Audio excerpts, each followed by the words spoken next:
Welcome to the Pivot Point podcast. This season, I'm focused on real time hot topics and the gender equality and diversity spaces. In this episode, I will break down a current event, provide my point of view, what I liked, and what I would like to see change, and leave you with some actionable tips to think about and discuss with your organization. I share this information because equality is a candid conversation. It takes bravery and courage, and you do not have to do it alone. At Pivot Point, I believe we are stronger together. We are one. So we actually have a guest again this week to dig into this week's topic. So we have Amy Wright. Amy is an amazing colleague, ally, and client of mine. I've had the opportunity to speak with her and her colleagues a multiple times, which has been such a gift. She is the HR leader at Milestone, and she leads an amazing team of human resources professionals that are helping solve some of these challenges of inclusion in the workplace and overall people challenges. And so thank you so much, Amy, for joining me today. Thank you very much for inviting me. So I look forward to our talk. I do too. As we were preparing for the conversation, it's funny when your antenna goes up and you're thinking about inclusion and diversity in the workplace. You said you had an event happen at your son's awards banquet. And so I thought we'd start with kind of a personal story of a moment to be an ally and to step in and be an ally outside of the workplace even. Sure, yes. It was rather unexpected, the opportunity that arose. I was attending my son's athletic end-of-year awards banquet, and during this banquet, every coach was invited to come forward and give awards to their respective teams. And we were there because my son participates in robotics, which is a sport of the mind. And so we were included in that group, which was very exciting. I mean, that in and of itself certainly shows an allyship for, sports of the mind, which I enjoyed. So we are listening to all the coaches, and all the sports were represented, both boys and girls. And I'll call them boys and girls because they are under 18. So boys and girls. And the wrestling coach comes up, and that team includes boys and a girl. And so there are various awards given. And the final award, he says, I am going to now award the Wrestles Like a Girl award. And this award will be given every season to the top girl wrestler. And there's only one girl on the team at this point. And I had heard multiple teams at this point, and there had not been any other type of award that was singled out by gender or ethnicity or race. And all of a sudden I hear this, and my jaw is just dropping. And I said to myself, I'm thinking, he really just didn't say what I just said, did he? And then of course he does, and he calls the girl up, and she takes it, and everyone claps, and I don't know that she looked confused or not, but I just, oh my goodness. So it goes on, and the ceremony concludes, and I'm just thinking about this. And the next day I decide to send an email to the athletic director or the head of sports. I'm not sure what his actual title is. And I said, Coach, first of all, thank you for organizing this banquet and recognizing the tremendous work of all of these students. I said, but I have to share with you something that I find just really disturbing. I said, I can't believe the wrestling coach gave away the Wrestles Like a Girl award. I said, that is a sexist microaggression that has called her out as an other. And whether she knows it or not, it sets her apart from the team. I mean, basically, you're just giving her an award for being a girl. Right. And I went on to use your Flip It to test it. Of course, from your book, which I find myself doing very often. Yep. Kudos to Kristen Pressner for coming up with that framework. It's so helpful. Right. And I, in my email, I said, a great model for checking behavior or checking unconscious biases that I have found is called flip it to test it. I said, which would be, reversing whatever it is you're doing at the time. I said, would you give the Wrestles Like a Girl award to anyone on the team? Would you give it to a boy? Or are you giving out the Wrestles Like a Boy award? If the answer to either of those questions is no, then that signals that is not an appropriate behavior. I agree. I said, so I very respectfully request that you not give this award out anymore, and that you also think about unconscious bias training for your staff. That's great, Amy. Well, and I think that's what it means to be an ally. I mean, leading like an ally is stepping in and having a candid conversation, even when it feels, easier, right? After sleeping on it, I'm sure that the temptation to say, hey, it wasn't that big of a deal, but to lean in and be an advocate for that young woman. I mean, who knows what her perspective was of that? Our conversation is like, man, I wonder if she's going to continue playing that sport. I certainly remember being a young person and young women wrestling. And once they were called out and singled out season after season, they quit. And that's just an example of that microaggression might lead to the behavior. And then it feeds that overall bias and stereotype that, girls can't wrestle, girls can't do what boys can do. And that's unfortunate. And that trickles over later in life for sure. So I appreciate you being an ally. That's a great example. So we wanted to talk a bit about, Amy has had the opportunity to see, our workshop and my presentation on men as allies and in 3 different settings, in fact. And so the first time I had the, or four now. It's 4. Yeah, it's 4. You win. So I'm just curious, people ask me like, what is it like, kind of like, I feel like it's the Wizard of Oz a little bit, like a peek behind the curtain. And I think from your vantage point, especially, the first time we were together was at an HR, SHRM event here locally in central Indiana, and a mixed group of HR professionals, right? And then the next time I was with your Milestone leadership team. And so you were the only woman in a sea of men on the leadership team talking about men as allies. There was definitely different takes in that room, lots of different body language and participation. And then fast forward to the overall heritage group event that we hosted, and we invited all of your different, families of companies together to participate. And so that was a rather large event, that we had, and some really interesting commentary afterwards. And then finally, with Women of Asphalt, which, by the way, that industry is 8% women. I don't think that's a surprise, but that's a pretty stark difference. And just the relief, I think, for women to have a safe place to connect and talk about this is certainly what I observed there. So, Amy, the big question is, what do you think? I mean, after kind of going through this ally journey over the last, year, and I'm sure it started way before that. I know how passionate you are about diversity and inclusion. What's your take on those different experiences? Like, what changed? What happened in those rooms?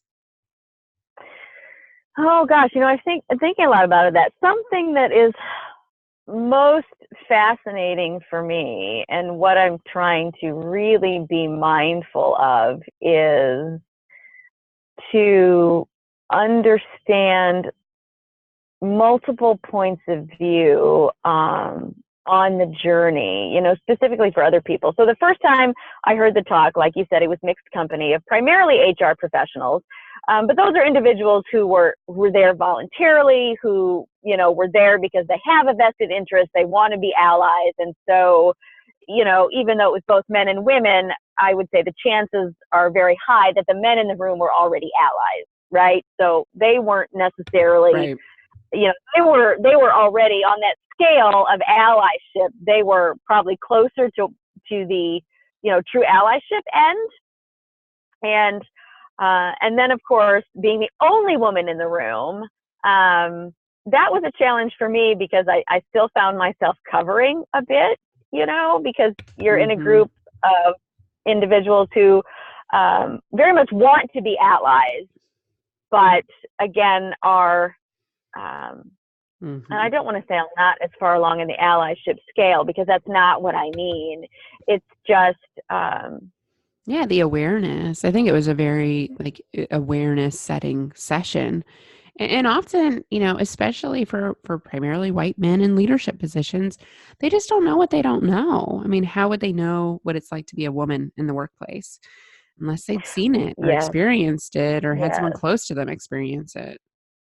Yeah, that's a great way to say it, because I mean, that is a group of people who absolutely has a vested interest in seeing women succeed in our organization. And what I have seen since then is a lot more, I don't want to say a lot more intention, but what I've seen since then is that it seems more comfortable for them to have those difficult or candid conversations, without being embarrassed about it. Right. And I don't know that I'm still saying that the right way, because again, I'm wanting to make sure I frame these leaders that I believe are all incredible leaders, and very much have the intentions of being allies, and driving that success for women in our organization. But like you just said, you don't know what you don't know. And so being able to provide, the tools and things that you talked about, has been very meaningful, and somewhat in the same way that I often feel that I am not sure how to be an ally for a person of color, or for a person in the LGBTQ, right? Because that's not been my experience. And I feel very strongly about not telling someone else's story, or appropriating someone else's experience, or wanting to come in and save the day. And, I believe the leaders with whom I work have that same desire, to be that ally without, being all those other things that we don't consider allyship. And so it was very powerful, I think, to have that experience with them, because it was a shared experience that we could have. That's great. It was fascinating to me to be in the space with only women, because they you can tell when they feel that it's safe to really be candid. Because I don't know that candor exists for some women in mixed company. I agree. Which I struggle with. And I'm sorry to interrupt, but we talk about this again. There are, speaking on a binary level only, we recognize that there are two genders in the workplace. And again, I know I'm not being inclusive with my language there, because gender identity is a much broader spectrum. But for the purposes of my comment here, I'll just comment on the binary portion, right? Is that we have to be partners together. We can't expect the needle to move for allyship with only the group who needs the allies. We need to go out and partner with everyone else. So it can't be a one-sided conversation. And so the fact that it can't always be a very open, candid conversation when there are men in the room is yeah. Well, it's a question I don't want to use the word frustrating, but you know what I'm saying. Right. Well, it's a question I get a lot. It's great that we have our allies, but do we need to have them at every meeting, every event? There's a big difference. I notice the same difference when you have women in safe company with other women. You have a different level of permission to be vulnerable and candid. And the examples that were shared in that setting were very real. Very, very personal, and having that safe place, for women to share their stories, and there's all a bunch of head nodding going around of I've been there. And you're right, it's not binary. There's a spectrum.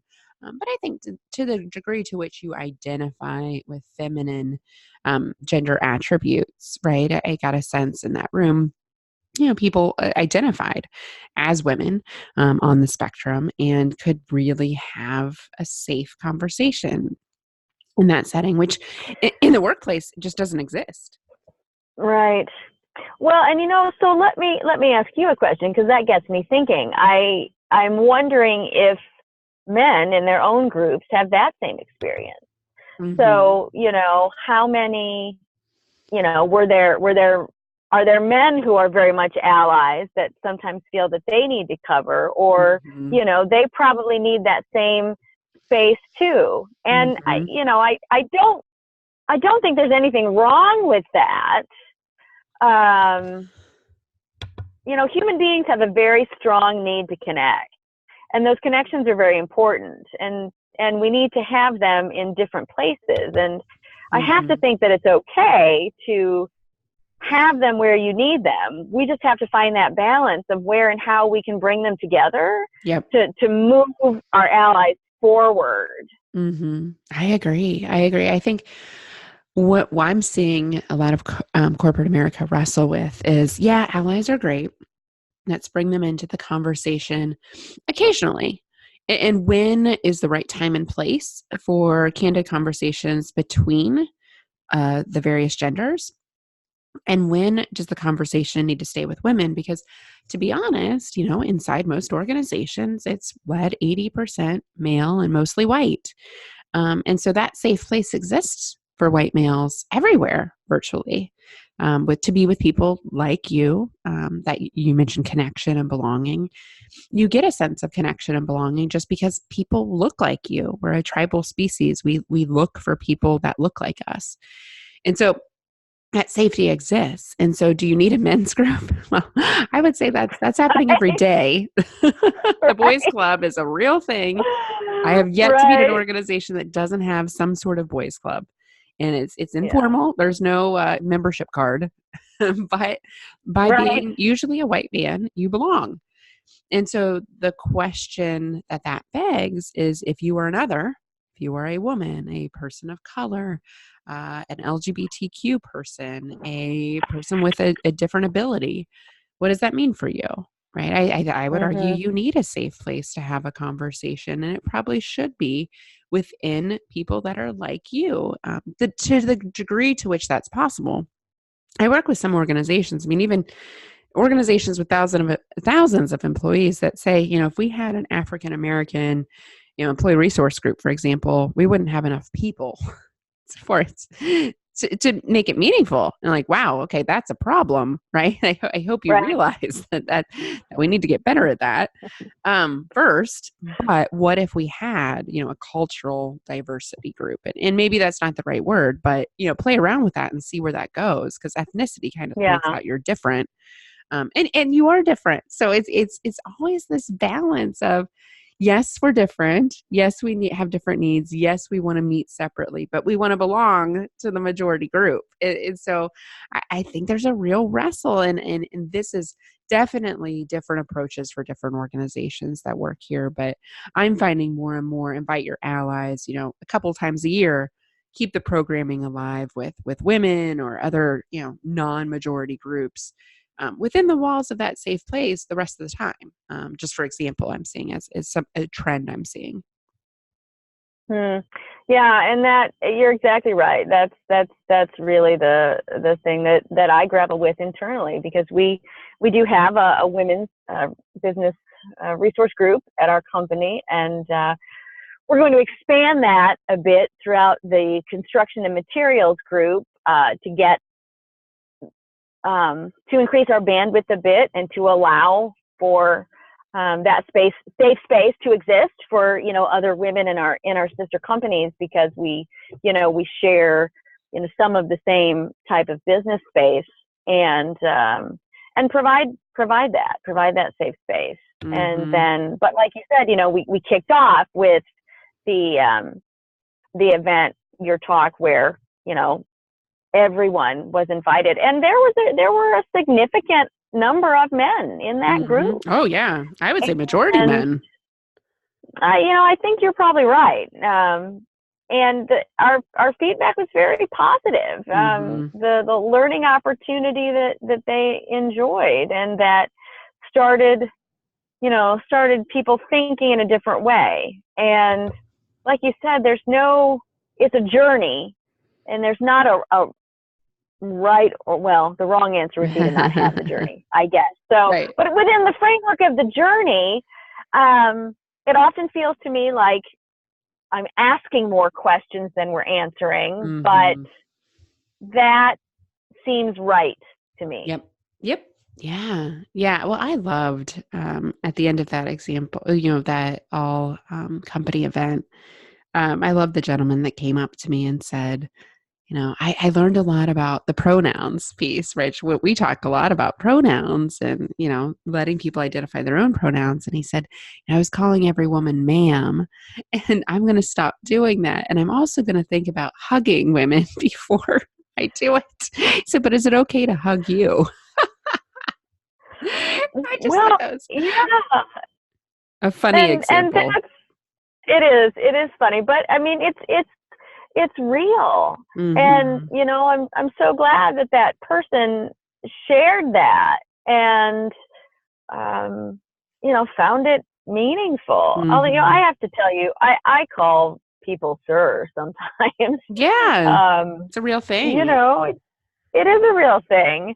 And if that's, how you grew up as a young person speaking with adults, you called them Mr. and their last name, and that was the expected conduct. Yeah. When I was growing up, and some individuals still find that respectful, Right. and that's great if they do, if that's their preferred mode of respect. Some individuals like to be called by their first name. Some individuals prefer the singular pronoun. Some prefer the non-singular pronoun. And yeah, I guess just to learn it's a to ask. well, and I think a lot of people right now are like, oh my gosh, I can't do anything right. I don't know what to call people. I'm not sure about hugging people or all these questions. Just and I feel like primarily white men are just throwing up their arms of like, I don't know what to do. I can't do anything right. And I think there's definitely ways that we can meet our allies where they're at, right? Say, I want to be called my preferred pronoun, for example, just putting it out there, saying, hey, I don't want to be called ma'am or sir, whatever it is. I think just because we have been wired and ingrained in our culture to be respectful and, improper grammar about saying they instead of in a singular form, for example, or them, which we know to be very much more inclusive language, for example. But I think you're undoing kind of some wiring in your brain that says, no, that's not appropriate. That's not grammatically correct. That's not what I was taught by my parents. And so I think just really, really having some empathy for our allies and pulling them along and saying, hey, here's a way you can get better. And that's what I loved about the message from that gentleman. Gentleman, right? I don't know if he wants to be called that. So, I'm learning Right. even speaking right now. But from him, what he shared with me, I thought was very profound, really, I would say dipping his toe big into the water of the ally journey and wanting to be better and even like showed some emotion about it. It was very compelling, that insight that he had. So I'm thankful for you and being an ally and inviting me to speak in these amazing forums. It's so great to have you as my ally, Amy. Well, thank you. It's wonderful to have you as an ally as well, Julie, and I appreciate that you were able to do it because and being able, the first time I heard the talk, I was, of course, really listening to the content and thinking about my own personal action items. But then in subsequent opportunities, I found myself watching the audience a lot more than I was, watching the content because I was familiar with it. And that is also a great experience. To be able to take a little bit of a step back almost outside yourself and have that opportunity to interact and engage with others. So I would have to say for myself personally, and I love what you just said about meeting our allies where they are and about how some people thinking, oh, crud, I just can't do anything right. And, certainly I don't think we as an other want our allies to feel that way because then they're going to stop trying to become an ally.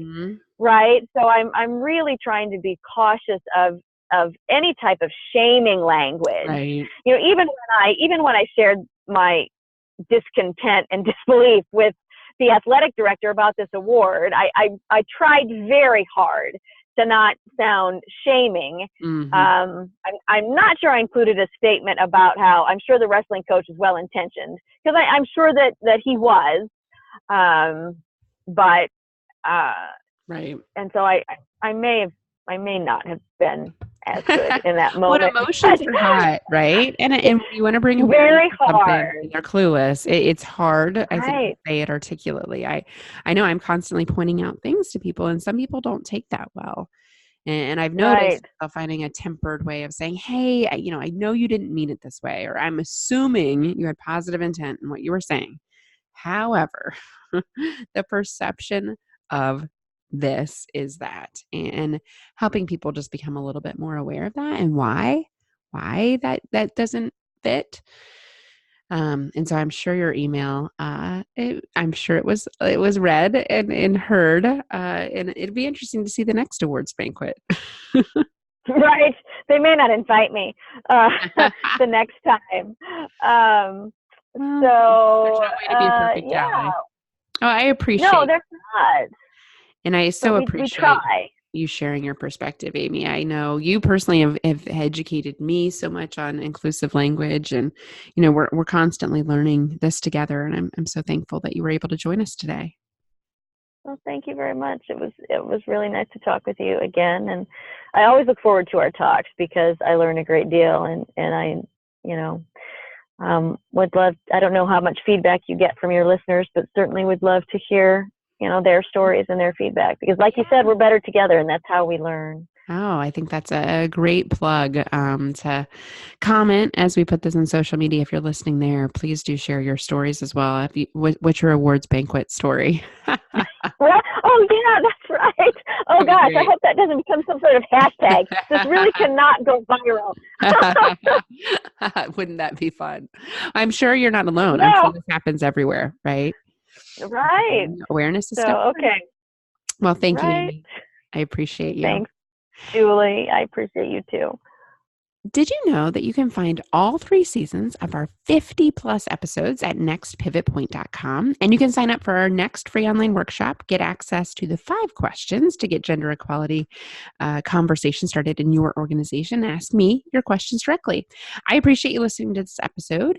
Who do you know that needs to hear this message? Hit the share button, connect with me on Instagram at Next Pivot Point, and LinkedIn. I post daily. Julie Kratz, Kratz. I host this podcast because I believe we are stronger. We are one.